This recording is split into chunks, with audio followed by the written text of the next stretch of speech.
One foggy morning. Hello, young man. What is your name? Rishi was startled by the sudden voice behind him. Rishi, He blurted out as he turned around. There was no one there. The lane was empty as usual on the cold, foggy morning. At 6:30 a.m., only birds and school kids were up. A sound came from behind him, as if someone was clearing his throat. Rishi whirled round and bumped into a thickly padded overcoat. sorry. He said and stepped back. The stranger was a comical sight. From the lower end of his army green overcoat peeped two brown boots. His collar was upturned, and on his head was a large white floppy cricketer's cap. Must be an army man. Rishi thought. Out for a morning stroll. Are you going on a hike or something? That's a big backpack to carry. The man said. Don't be silly. Rishi said. I'm going to school. I'm waiting for the school bus. Ah, The man said. maths and geography and all that, eh? Do you like school? It's okay. Rishi sighed. You like maths? The stranger said. Give me a sum, a difficult one. Let's see how fast I can do it. The man's obviously crazy. Rishi thought. Well, why not? It'll help to pass the time. The fog was delaying the bus again. 9,989,762 divided by 786. Rishi rattled out the first large numbers that came into his head. That's very easy. The man said. 12,709 plus decimals. That was fast. Rishi pulled out a ruler from his bag. The ruler had a solar calculator. 9989762. The stranger prompted as Rishi keyed in the numbers. The answer was right.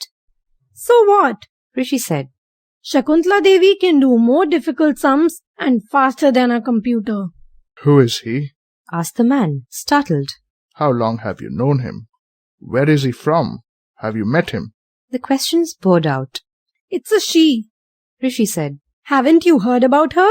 She's been holding shows all over the world. I see. The man said. Can she do this? He held out a huge gloved hand and then he closed his palm. When he opened it, there was a chocolate bar in it. No, thank you. I don't like chocolates. Rishi said as the man offered the bar to him. He loved chocolates, but he wasn't going to accept one from a stranger. The man closed his palm, turned it over and opened it once again. Nothing fell out.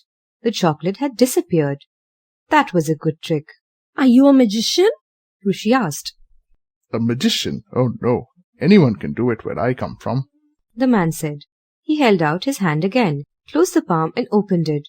There was a toy car in it. He handed it to Rishi. Can I keep this? Rishi asked excitedly. Of course. The man said.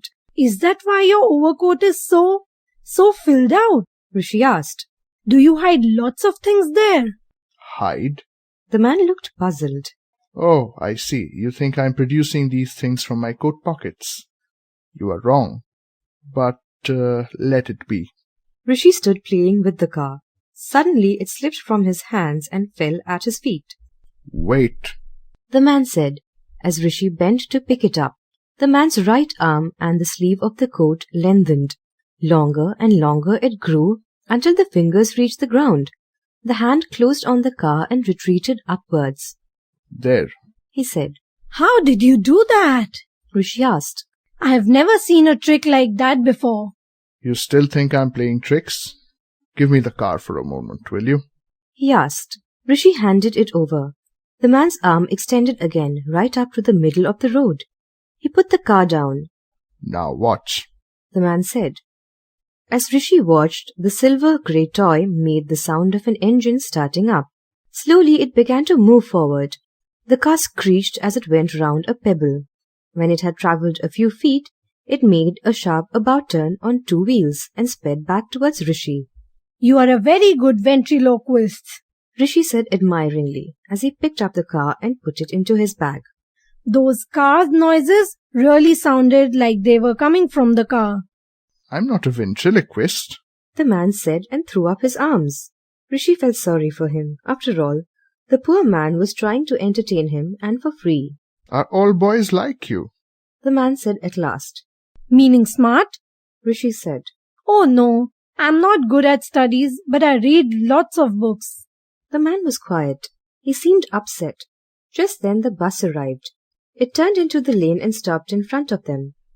Bye, Rishi said without looking back and began to climb up the steps. Halfway up, he turned. You didn't tell me your name.